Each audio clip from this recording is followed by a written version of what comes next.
Air d'ici. Alors, si vous connaissez l'Air d'ici, Festival Air d'ici, donc vous êtes censé connaître Lexus Légal de Alternative Asbel. Bienvenue, Lexus. Merci beaucoup. Ça bonjour. fait un bail quand même, hein? Oui, hein? Alors, avec toi, nous parlons du Festival Air d'ici, 5e édition. Ça va se dérouler du 16 au 18 juillet. À Kinshasa, à la halle de la Gombe, mais simultanément avec la place commerciale 7e rue Limité. Pourquoi ce choix? D'accord. Déjà, merci pour l'invitation. Et merci pour la chaîne parce que vous êtes partenaire quand même de cet événement. Vous avez toujours été partenaire d'ailleurs. Ah oui. Donc merci énormément. Ce qui va se passer que effectivement le public, voilà, surtout ceux de Kinshasa, les gens de Kinshasa ont demandé aussi d'externaliser cet événement. Okay. C'est qu'ils nous reprochaient un tout petit peu d'être qu'à la halle de la Gombe.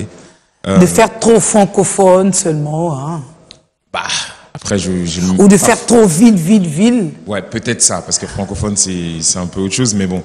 Un peu ville, parce qu'en fait, beaucoup de personnes se disent, ben voilà, il y a aussi la distance, on a des fans à Massina, on a des fans un peu partout dans la capitale, mais je me défendais tout simplement, les gens doivent comprendre. On est dans une activité, on est dans une entreprise en fait qui ne génère pas des revenus, comme on peut dire. Donc, on s'accroche à toute bonne volonté qui peut aussi nous aider ou qui comprend le sens de notre démarche. Parce que les artistes que l'on met sur scène ne sont pas forcément des grandes stars. Ce sont des artistes, parce que cet événement Air d'ici aujourd'hui, c'est devenu, on va dire, le plus grand rendez-vous culturel annuel centré sur le hip-hop. Oui. Et donc, ces gens-là, c'est pas ceux que tu vas aller voir n'importe quel sponsor va dire, ok, ça va me ramener 10 000 personnes, donc je vais mettre mon image. Ils vont dire, mais non, on ne connaît peut-être pas, en tout cas pour la plupart. Et donc, c'est compliqué. Mais la halle de la Gombe nous accompagne dans cet événement depuis le début, comme Wallonie-Bruxelles. Donc, on ne peut pas cracher dessus quand vous avez une scène, les instruments déjà en place, je veux dire la logistique. Vous dites, bon, merci, je prends ça, je mets les artistes sur scène et que ça se passe bien. Mais là, on part à la 7e rue aussi. Mais la 7e, c'est pas simultanément. En fait, ce qui va se passer avec le 16, on débute le festival le 16, le jeudi, on sera à la 7e rue. On commence par la 7e rue, normalement. Donc, on va mettre une grande scène et on va passer beaucoup d'artistes. On a à peu près 25 concerts prévus en 3 jours. Donc, on va faire le maximum à la 7e rue. Et les 17 et les 18, on est à la halle de la Gombe. Donc, ce n'est que pour un jour. C'est pas forcément simultanément, mais c'est pendant 3 jours. Et le premier jour, c'est à la 7e rue. Le premier jour, c'est là-bas. Alors, le plus grand festival du hip-hop au Congo, moi, j'ai envie de savoir quelle est la caractéristique principale du hip-hop congolais?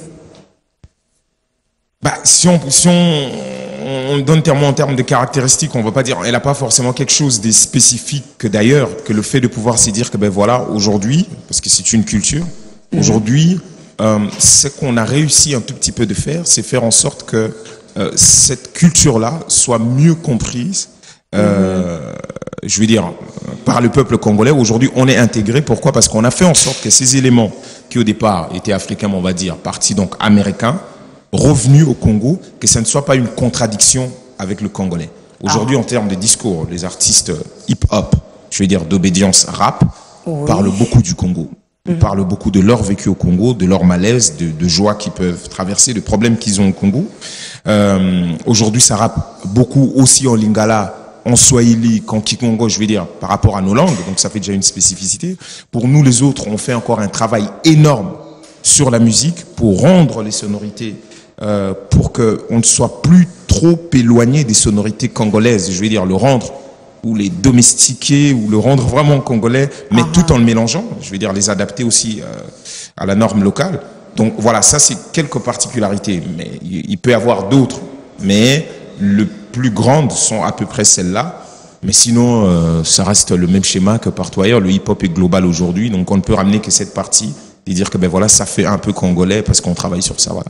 On peut s'attendre à ce qu'au menu, on ait des dénonciations par rapport à ce qui ne marche pas chez nous, mais qu'on ait aussi des credos d'espoir par rapport au lendemain pour notre pays. En tout cas, on a programmé beaucoup d'artistes. Quoique c'est beaucoup d'artistes au rap, parce que cette année, on est beaucoup centré sur ça. Et chaque artiste porte à peu près son discours, d'accord? Il y a ceux qui vont porter un discours très bling-bling, ils vont dire voilà, je suis ça, je fais ça, je suis ceci, voilà. Il y a ceux qui vont venir dénoncer, ce qui est normal, c'est la base même du hip-hop. Ils vont dire un certain nombre de choses, c'est la liberté d'expression. Ils vont dire leur malaise, tout en étant jeune, on a beaucoup de choses, on a beaucoup d'attentes. Et voilà, aujourd'hui avec la mondialisation, on voit beaucoup de choses. Et puis, il y a bien sûr ceux qui aussi vont venir chanter, que ce soit pour la femme ou pour ceci. Mais en règle générale, les artistes, par exemple, qu'on a mis sur scène, il y a eu une méthode qu'on a, je veux dire, en ce qui concerne la programmation. Tu vois, on est parti voir nos internautes. Vous voyez, en fait, cette année, le slogan, c'est à l'allure de la rue. Ce sont les internautes. Tu vois, on leur a posé la question, qui voulez-vous voir sur scène, sur la scène de RDC 5, c'est quand même la 5e édition, c'est énorme. C'est les internautes via Facebook qui nous ont donné des noms. Après, on a mis ces noms en vote. Ce sont les internautes aussi qui ont voté et qui ont mis ces artistes, on va dire 60 à 70% de notre programmation. C'est les internautes qui nous ont donné. Donc, ils connaissent ces artistes-là, ils savent exactement ce qu'ils vont venir, à peu près ce qu'ils vont venir dire sur la scène. Et nous, on est content d'avoir innové par rapport à cette façon de programmer. On espère qu'on aura Baponga du Gabon.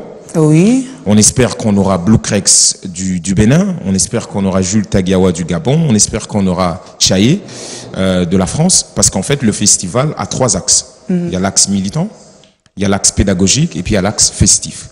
Donc l'axe pédagogique, ça va être le 17 à partir de 10h. Où on a un thème, on a une conférence débat. On a un thème, le modèle économique de la musique, le cas du hip-hop en RDC.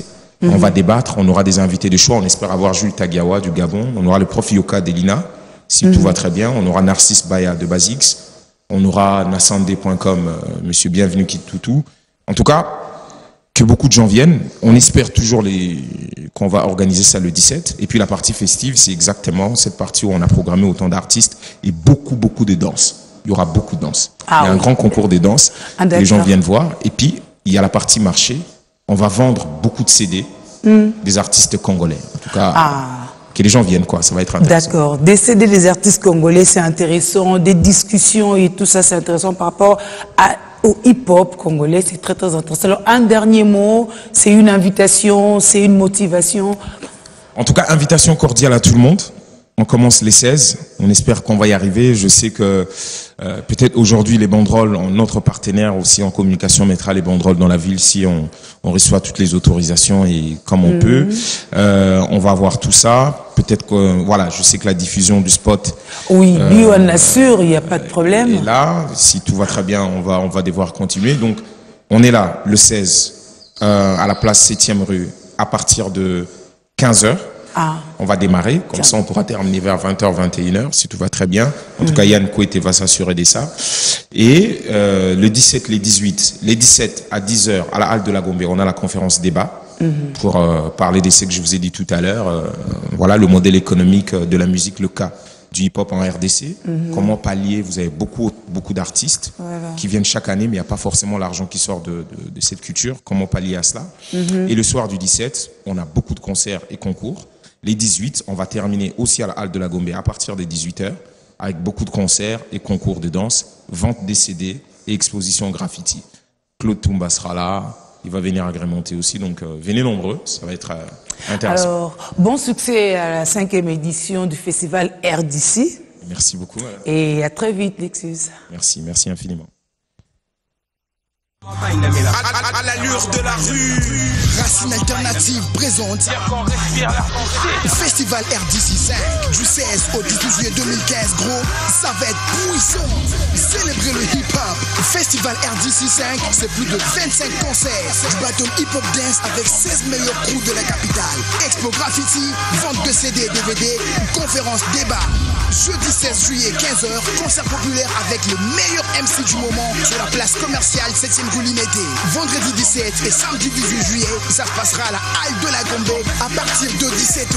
Pour 3000 francs congolais seulement, venez assister au Battle Dance de l'année, mix DJ et performance rap à l'allure de la rue. Festival RDC 5 en partenariat avec Festival